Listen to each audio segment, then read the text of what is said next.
appreciation ang Honorable Justice Antonio Carpio, retired, in grateful acknowledgement and profound appreciation in cogent, inspiring, and well-presented idea as the topic for today is the West Philippine Sea. Very memorable po ito at kasama po ito sa mga ledger ng Capital Christian Leadership. Ilalagay po ito sa magazine. At ito po, hindi po tayo kakaunti, mga minamahal na kapatid.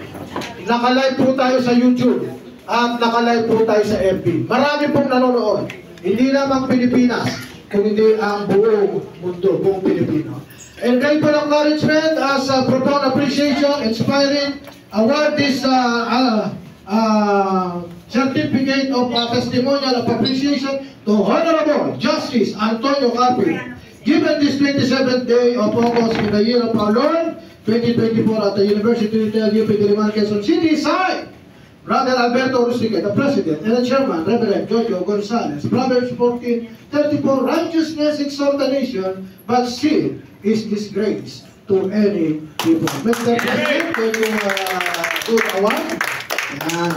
Ayan ba sa picture taking? Ayun, kung meron kayong tanong, pwede nyo po kausapin si Justice ng table meeting. Ano po? Baka meron pa kayong hinahabol na tanong.